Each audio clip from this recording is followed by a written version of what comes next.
people that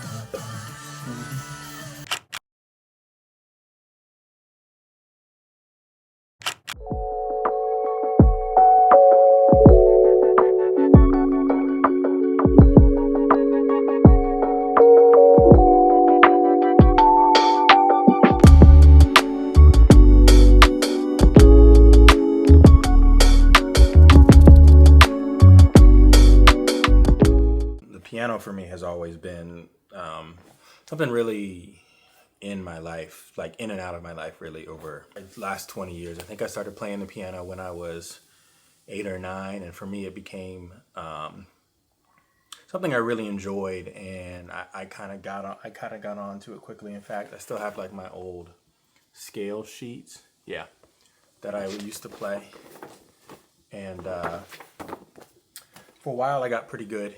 And when I got into sports and got into high school and started doing other things, I kind of fell off. But it's always been there. And, I'm lucky in the current spot I live in. Me and my partner, we have, she has a piano that I get to use.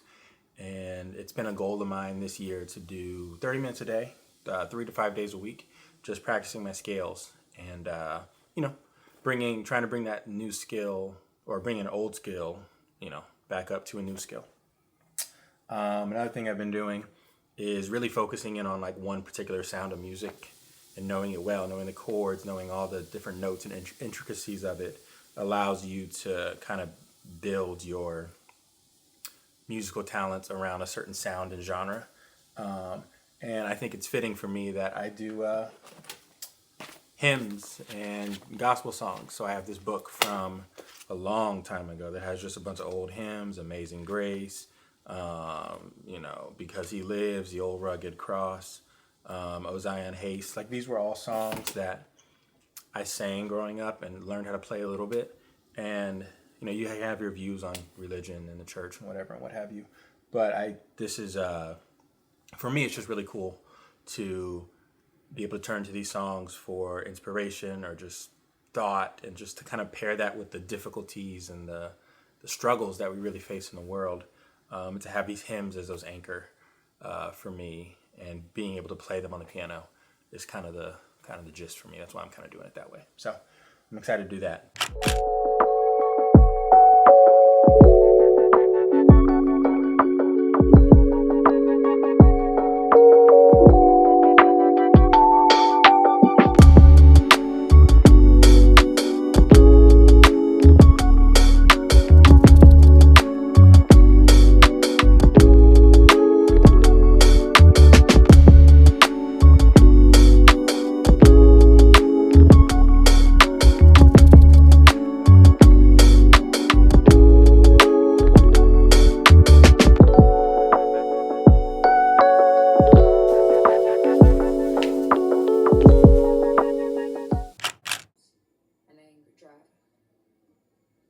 But here, there can be no mistakes.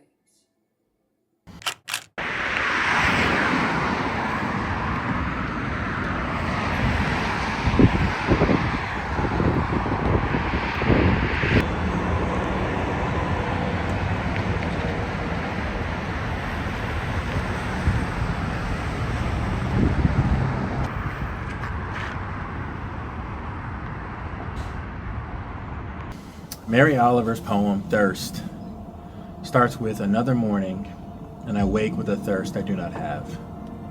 Each day brings something new and something different.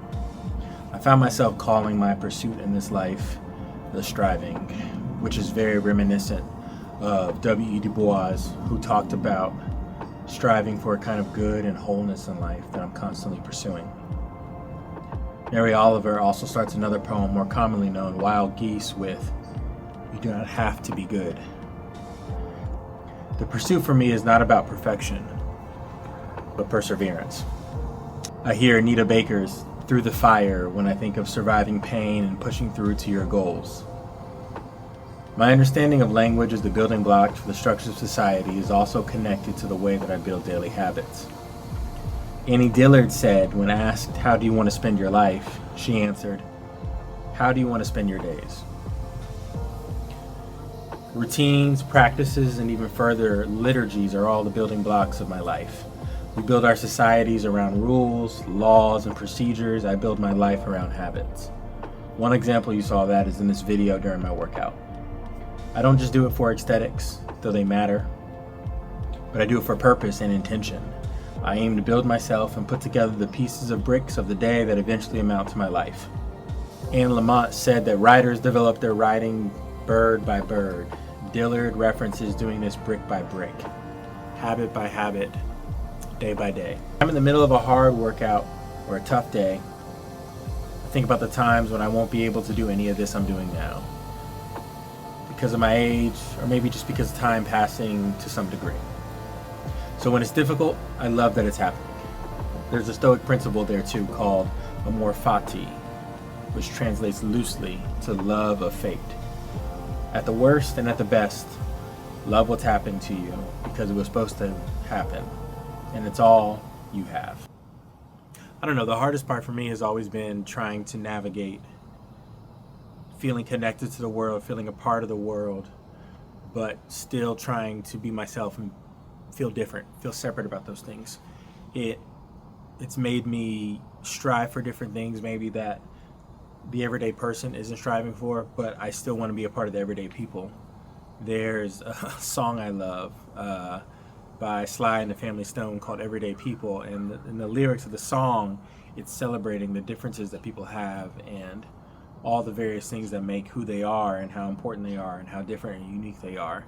These things for me live at the front of my mind in every interaction that I have with people, and I get so excited about the fact that I get to do that, or I get so excited that I can be a part of the world that way and look at it in that regard.